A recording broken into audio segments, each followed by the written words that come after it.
సంఘ పెద్దగారంటే నేను మరి అపరాధ సంఘ కాపరి కిషోర్ గారు ఉపవాస ప్రార్థనలో 21 రోజు పెట్టి ఉన్నారు కనుక వందనాలు సూత్రాలతో యేసయ్య నీకే వందనాలు తండ్రి నాయన సమస్యలు 45వ అధ్యాయం యెషయా గ్రంథము 22వ వచనం. భూదిగంతముల నివాసులారా నా వైపు చూచి రక్షణ పొందుడి, దేవుడను నేనే, ఏ దేవుడునో లేడు. స్తోత్రం చెప్దాం ఒకసారి, అందరూ స్తోత్రం చెప్పండి. బిగ్గరగా బిగ్గరగా బిగ్గరగా చేతులెత్తి హల్లెలూయా. ప్రభు అయిన యేసుక్రీస్తు మన దేవుడు, ఆయన కన్య మరియ ద్వారా ఈ భూమి మీదకి రాకముందు మాట్లాడిన మాట. ఆయన ఆత్మస్వరూపి, యెహోవా అని పిలువబడ్డాడు. ఆయన చెప్తున్న ఒక గొప్ప మాట ఏంటంటే, భూదిగంత నివాసులారా నా వైపు చూడండి. స్తోత్రం చెప్దాం ఒకసారి. ఏమన్నాడు శాంతిరత్నం? ఎవరన్నారు? దేవుడు అన్నాడు. నా వైపు చూచి నా వైపు చూడండి. ఇలా చెప్పిన దేవుడే ఒకసారి అన్నాడు, నిర్గమకాండము 33వ అధ్యాయము 20వ వచనాన్ని ఒకసారి చదవండి. మోషేతో ఏమన్నాడో చూడండి. మరియు ఆయన అదిగో మోషేతో అంటున్నాడు దేవుడు, నీవు నా ముఖమును చూడజాలవు, ఏ నరుడును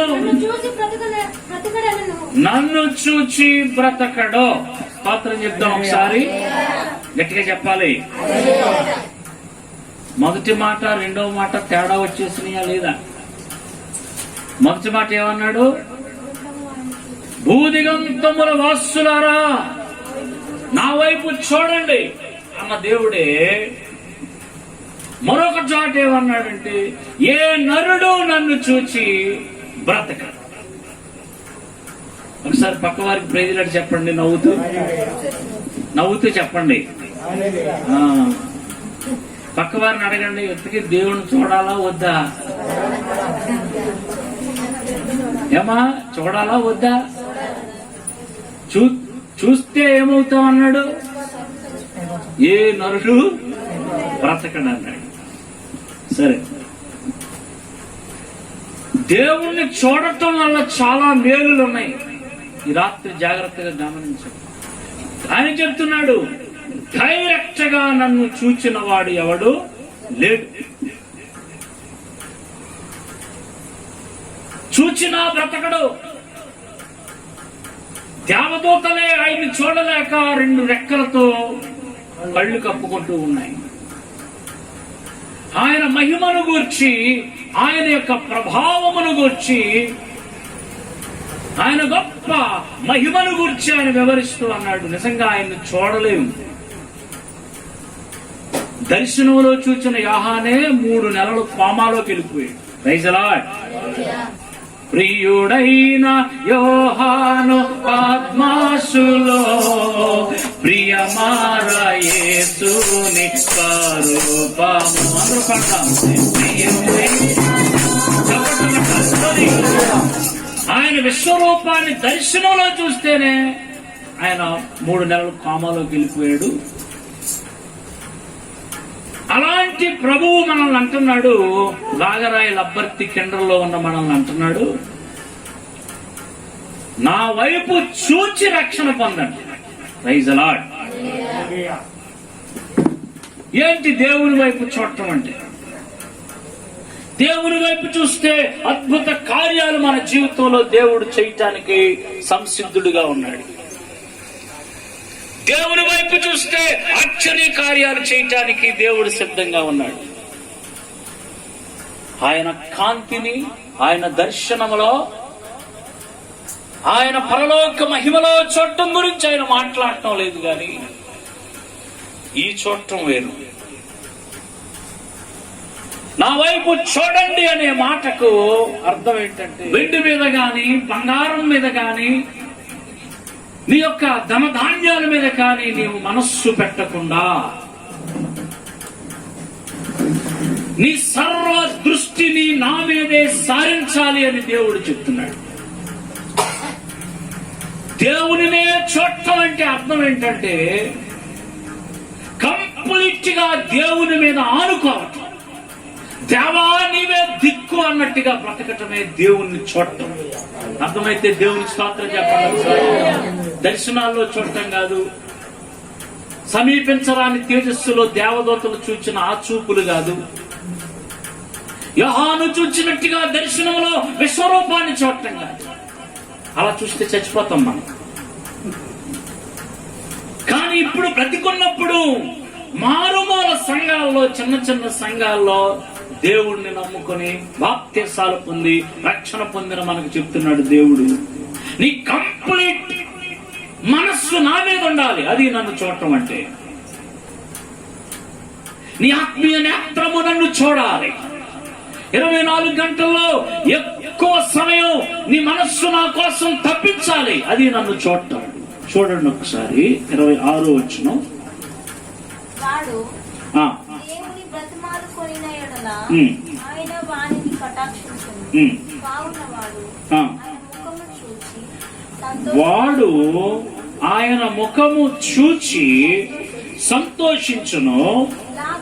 ఇలాగున నిర్దోషత్వము ఆయన నరునికి దయచేయును. స్తోత్రం చెప్పండి. కొంచెం లోతుగా ఈ మాటలు ఆలోచన చేయండి. వాడు ఆయన ముఖము చూచి అని రాయబడింది. అనగా ఆ వ్యక్తి దేవుని మీద మనస్సు పెట్టి తన దృష్టిని దేవుని మీద సారించినప్పుడు ఆ వ్యక్తికి దేవుడు నిర్దోషత్వాన్ని ఇస్తున్నాడంట.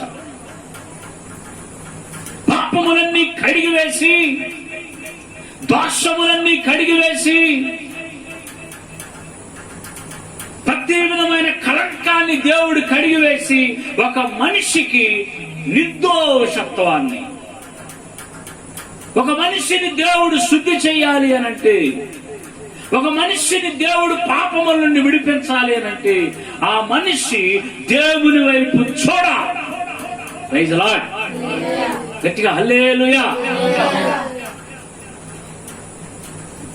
నేరాలు, ఘోరాలు, పాపాలన్నీ కడగబడాలంటే మనం ఏం చేయాలి? దేవుని వైపు చూడాలి. దేవుని వైపు చూడాలి. ఇక్కడ ఒక వ్యక్తి మనకు కనిపిస్తున్నాడు. దేవుడు ఆయన అల్టిమేట్ గోల్ అంటే ఆయన యొక్క సర్వ ప్రయత్నం ఏంటంటే మనల్ని కడగాలి. Praise the Lord. ఏంటది? మనల్ని కడగాలి. గట్టిగా చెప్పండి, కొంచెం గట్టిగా. కడగాలి. ఎందుకు కడగాలి మనల్ని?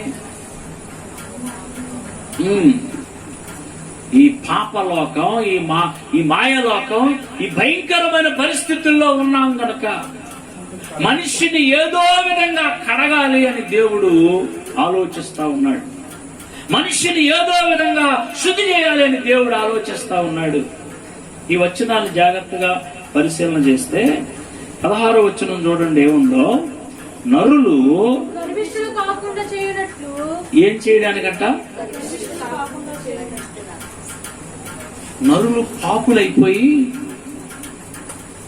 ఒక్కొక్క వ్యక్తి ఏం మాట్లాడుతున్నాడో కూడా తెలియకుండా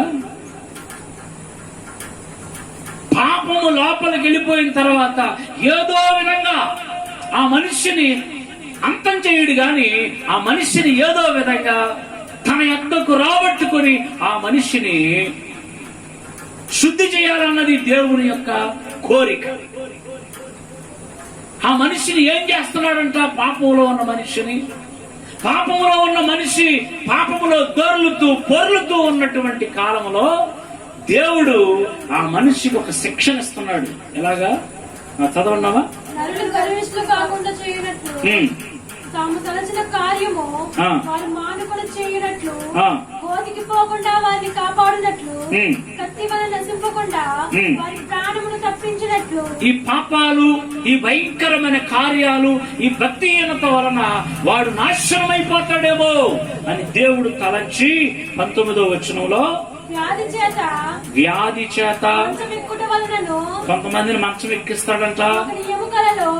ఒకని ఎముకలలో అది నొప్పులు పుట్టిస్తాడంట. 20వ వచనం రొట్టెయు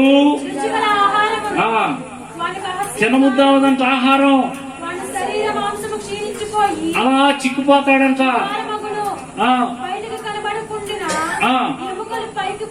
ఎముకలు వచ్చేస్తాయి పైకి, అలా దగ్గర అవుతా ఉంటాడు.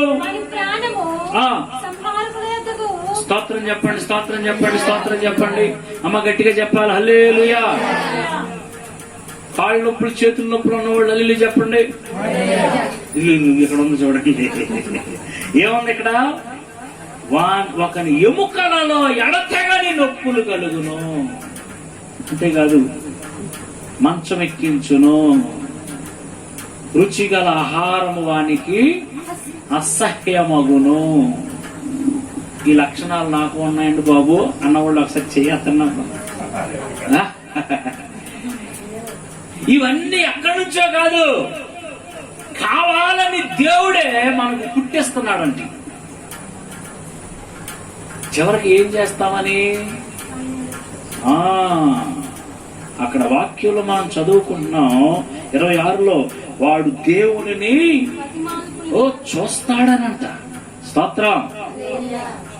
ఈ బాధలు, వ్యాధులు మన జీవితంలో దేవుడు అనుమతించే దేనికంటే మన దృష్టిని ఆయన వైపు తిప్పుకోవడానికి.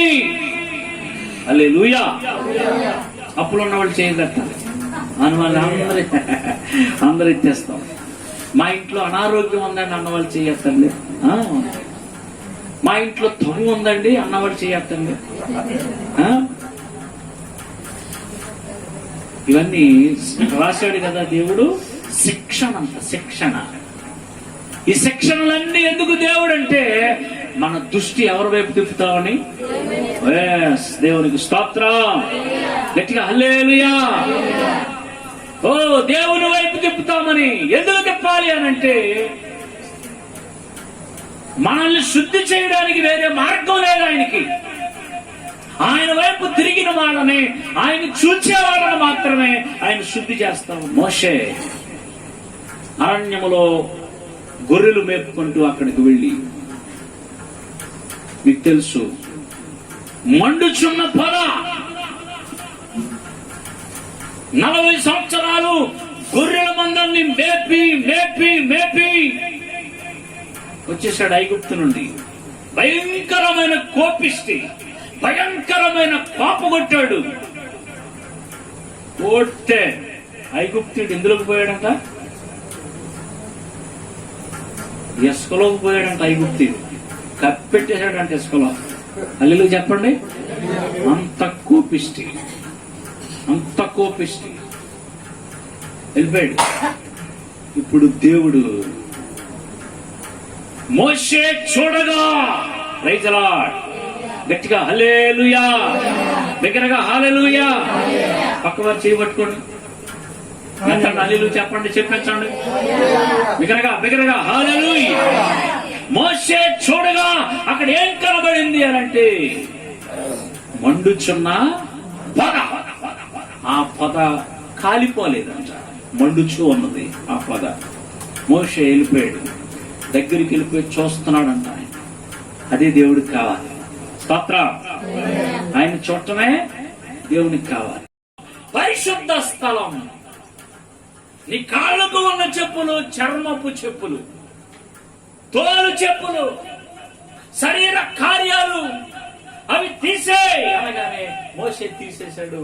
దేవుడు మోషేని పరిశుద్ధపరిచాడు. ఖచ్చితంగా మనము పరిశుద్ధపరచబడాలి. కొన్ని వారం ఎక్కడో మనం చెప్పుకున్నాం, ఇశ్రాయేలీయులు దేవుడిని అడిగారు, మాకు మాంసం కావాలని అడిగితే దేవుడు ఏం చెప్పాడు? అదిగో చెట్టు కింద తెచ్చుకోండి, పుట్ట కింద తెచ్చుకోండి, కొండ మీద తెచ్చుకోండి అన్నాడా?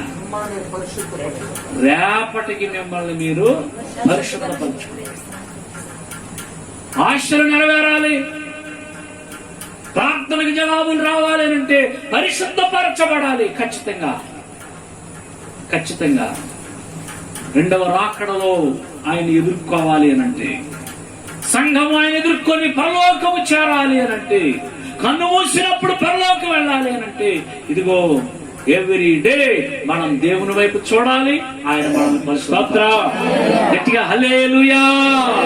దేవుని వైపు చూడాలి, ఆయన మనల్ని పరిశుద్ధపరచాలి.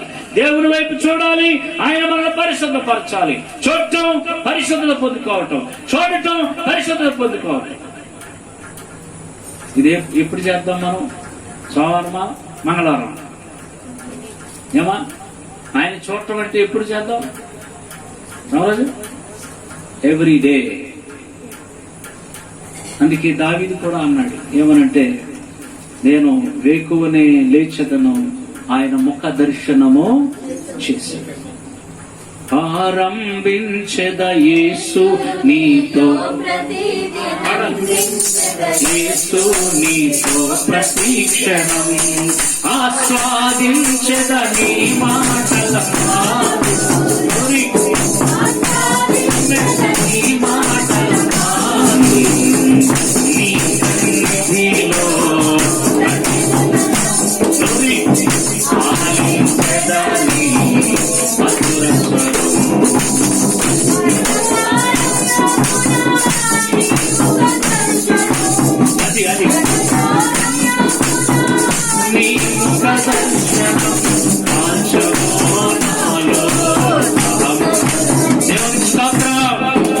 అరుణోదయమున నీ ముఖ దర్శనం నాలో ఉన్న అహాన్ని ఏం చేస్తుందంట? కాల్చేస్తుందంట.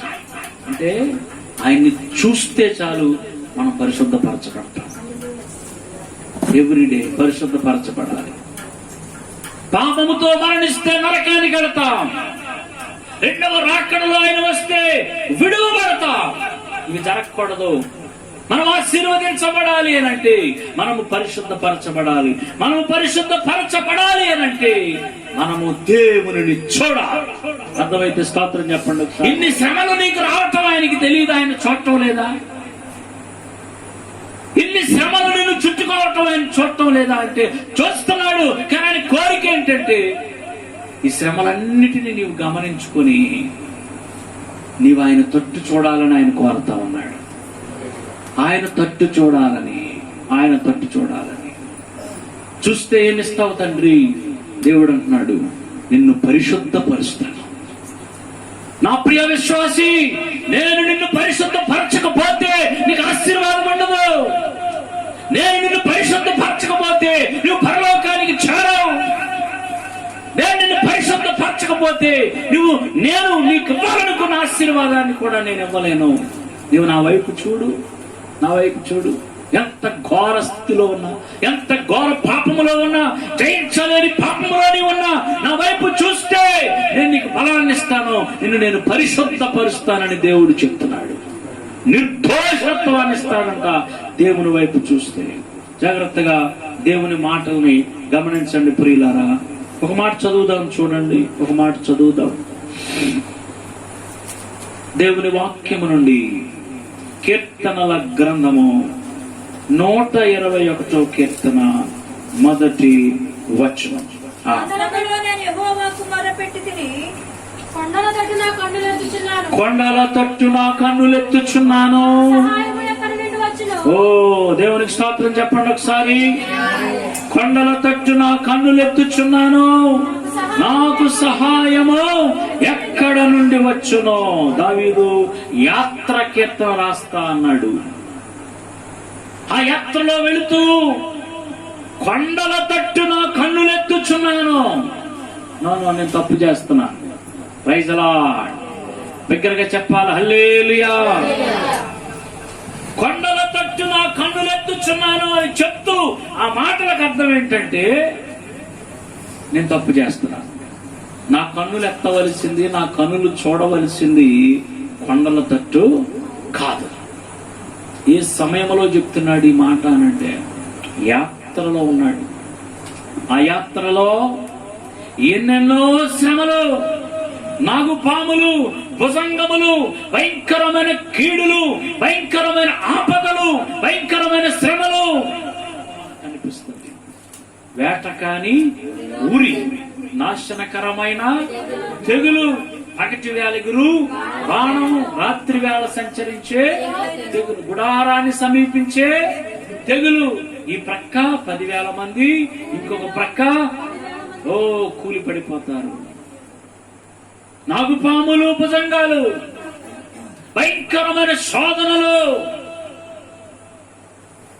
ఇప్పుడు ఈ కీర్తనకు అర్థం ఏంటంటే దావీదు చెప్తున్నాడు, కీర్తనకారుడు, ఇన్ని భయంకరమైన కీడులు నీ కొరకు పొంచి ఉన్నాయి.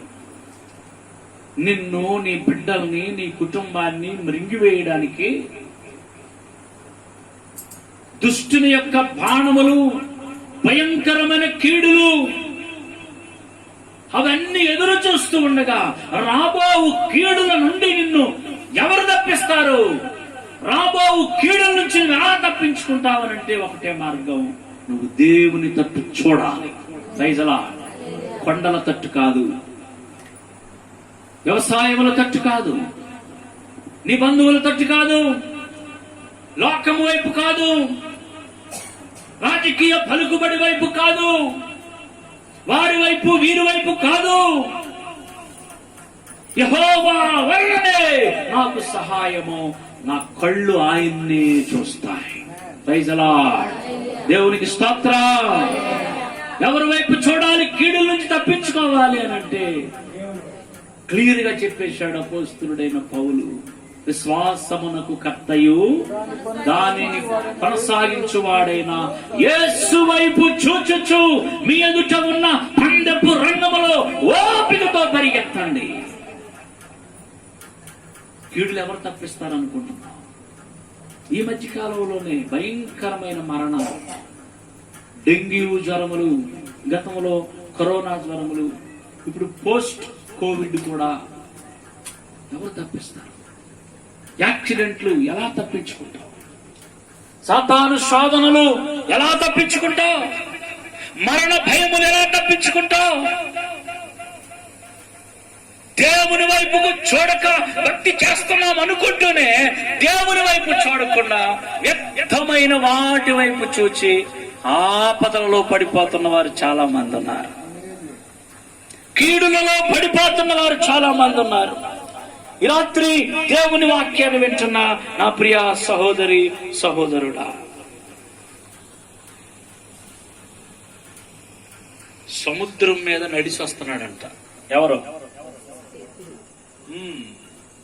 స్తోత్రం చెప్పండి ఒకసారి. శిష్యులందరూ ధోనిలో ఉన్నారు. పేతురు ఏమన్నాడు అనంటే అందరిలాగా మౌనంగా ఉండకుండా పేతురు అన్న మాట ఏంటంటే, ప్రభువా నాకు కూడా అలాగా నడవాలని ఉంది. స్తోత్రం చెప్పండి. కుదురు ఉండొచ్చు కదా పేతురు, నాకు కూడా అలా నడవాలని ఉందండి బోధకుడా అని అంటే వెంటనే దేవుడు అన్నాడు, వెరీ గుడ్, కమ్, రమ్మో, నడువు అన్నాడు. వెంటనే పేతురు కాలు జాగ్రత్తగా తీసి అలాగా సముద్రం మీద పెట్టాడు. గట్టిగా ఉంది సముద్రం. దేవుడు అలా చేశాడు. కమాన్ వచ్చేయి, అలా నా వైపే చూస్తా రా. స్తోత్రం చెప్పండి. నీకే ప్రమాదం ఉండదయ్యా. నా వైపు చూచి నువ్వు అడుగులేసినంతసేపు నీకే ప్రమాదం ఉండదు. మళ్ళీ రెండో అడిగేశాడు, గట్టిగా ఉంది. మూడో అడిగేశాడు, గట్టిగా ఉంది. అక్కడ సముద్రపు లోతు నిన్నేమీ చేయలేదు, సముద్రపు కెరటం నిన్నేమీ చేయలేదు.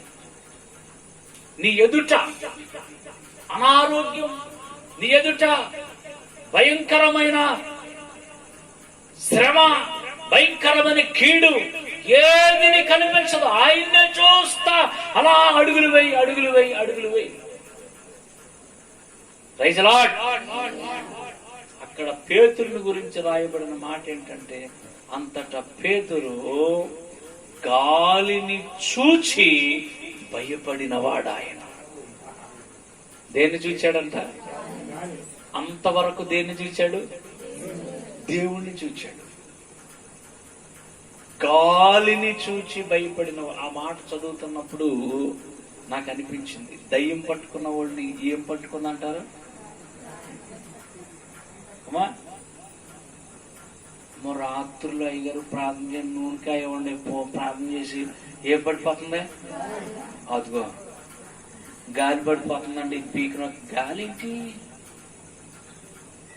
నేను నాకు అనిపించింది పేతురు గురించి చదివినప్పుడు, ఈ గాలి దేన్ని చూసి భయపడ్డాడంట? గాలిని చూసి భయపడ్డాడంట. అయ్యో మునిగిపోసాగను. వెంటనే దేవుడు గబగబ వచ్చి అలా పట్టుకుని, అల్ప విశ్వాసి, స్తోత్రం. ఎప్పుడు తిప్పావు నీ చూపు? నీ పక్కకి నీ చూపు ఎప్పుడు మళ్ళింది? వాటి మీదకి వీటి మీదకి. గాలు అలా వస్తా ఉంటాయి, పోతా ఉంటాయి.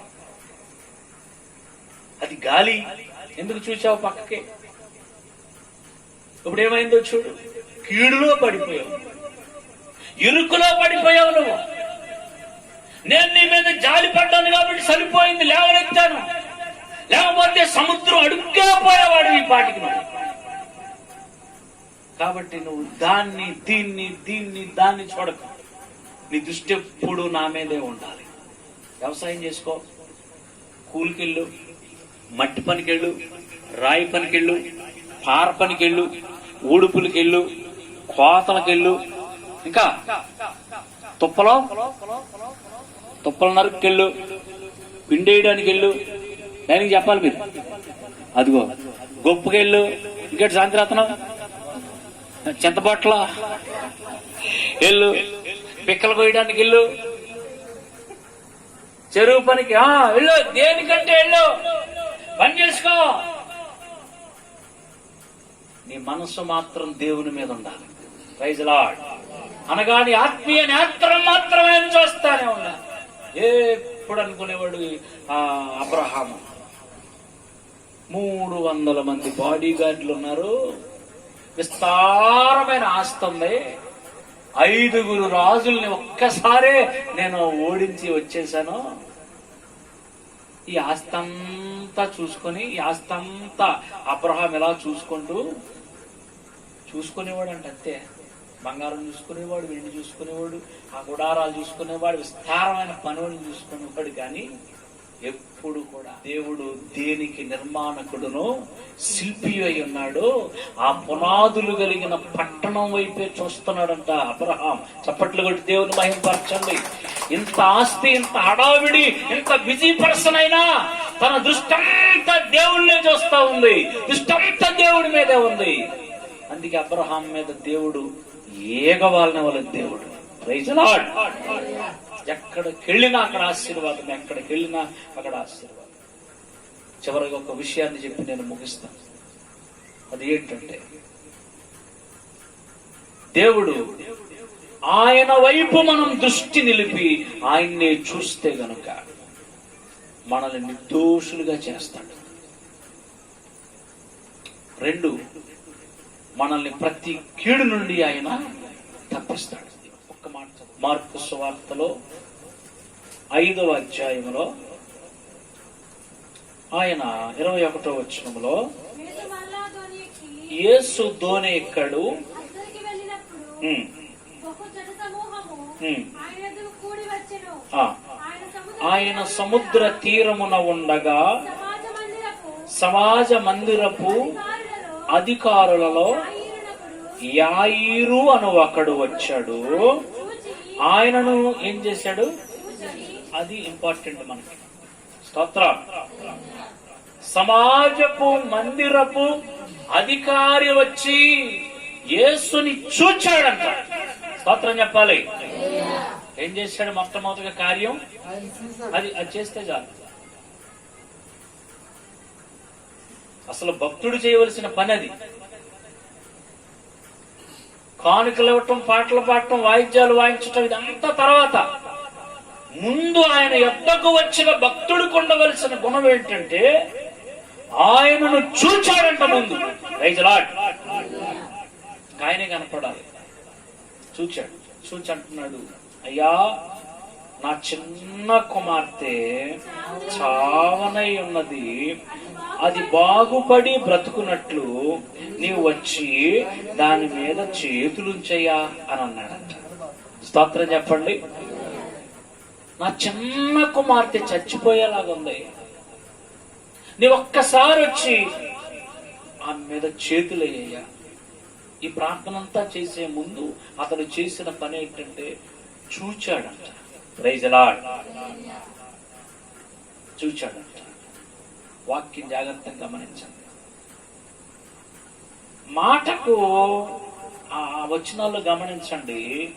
ఆయన ఆ సమాజ మందిరపు అధికారికి ఏమైనా రెస్పాండ్ అయ్యాడా? జవాబిచ్చాడా? ఏమా నవ్వుతా? ఏం లేదు అక్కడ. వాక్యం ఏమి లేదు. ఏ మాట చెప్పలేదంట. అలాగా వెళ్ళిపోతున్నాడు. ఈ మధ్యలో 12 సంవత్సరాల రక్తస్రావం కలిగిన స్త్రీ వచ్చింది. 12 సంవత్సరాల రక్తస్రావం కలిగిన స్త్రీ వచ్చింది. ఆమె ముట్టింది, స్వస్థపడింది, అంతా జరిగిపోతా ఉంది. ఆమె స్వస్థత వచ్చేసింది. అందరూ కొనియాడుతున్నారు. అమ్మో అమ్మో అమ్మో అంటున్నారు. గొప్ప కార్యాలు జరుగుతున్నాయి. ఇప్పుడు మళ్ళీ 35 చదవండి. ఆయన ఇంకనూ మాట్లాడుచుండగా సమాజ మందిరపు అధికారి ఇంట నుండి కొందరు వచ్చి నీ కుమార్తె చనిపోయింది. స్తోత్రం చెప్దాం ఒకసారి. అమ్మా ఇప్పుడు చెప్పండి. తనకు జవాబు ఇవ్వకపోయినా సమాజ మందిరపు అధికారి ఎక్కడున్నాడు? యేసయ్య దగ్గరే అంటి పెట్టుకుని ఉన్నాడు. అది ఆయన చూడటం అంటే. Praise Lord. మాటకు కూడా జవాబు ఇవ్వలేదు ఆయన, కానీ అక్కడే ఉన్నాడంట. ఈలోగా 12 సంవత్సరాల రక్తస్రావం గల స్త్రీ బాగుపడింది. గొప్ప ఆరాధన జరిగింది అక్కడ. అందరూ వస్తున్నారు, వెళుతున్నారు. ఈ లోప ఇంటి నుండి కబురు వచ్చింది, నీ కుమార్తె చచ్చిపోయిందయ్యా. అక్కడే ఉండిపోయాడంట. అది యేసుని చూడటం అంటే. అది వెంటనే దేవుడు ఏమన్నాడు? 36వ వచనంలో, యేసు వారు చెప్పిన మాట లక్ష్య పెట్టక, ఓ భయపడకయ్యా, నమ్మిక మాత్రము ఉంచు. స్తోత్రం చెప్పండి, స్తోత్రం చెప్పండి, స్తోత్రం చెప్పండి. బిగ్గరగా చెప్పాలి. నమ్మిక మాత్రం ఉంచయ్యా, భయపడకో. నాకు నచ్చింది. నీ మనసంతా నా మీదే ఉంది. వెంటనే లోపలికి పోయి ఏం చేశాడంట? ఒక్కసారి 41వ వచనంలో, ఆయన ఆ చిన్నదాని చెయ్యి పట్టి తలి తాకుమి అని ఆమెతో చెప్పాను. ఆ మాటకు చిన్నదానాలెమ్మని నీతో చెప్పుచున్నానని అర్థము. వెంటనే ఆ చిన్నది లేచి నడవసాగెను. చప్పట్లు కొట్టి దేవుడు మహింపరుద్దాం, మహింపరుద్దాం. చివరికి మాట చెప్పనవాడిని నేను ముగిస్తాను. ఆయన వైపు చూడటం గనక మనం అలవాటు చేసుకుంటే మన బ్రతుకులో మృతమైపోయినవి అన్ని మరలా బ్రతుకుతాయి. అర్థమైతే హల్లెలూయా చెప్పండి. చచ్చిపోయినవి అన్ని ఏమవుతాయి? మరలా బ్రతుకుతాయి. ఆనందం అంటుగట్టిపోతే అది మరలా ఇంకా గట్టిగా చేస్తాడు దేవుడు. సంతోషం అంటుగట్టిపోతే మరలా ఇంకేటట్టుగా చేస్తాడు.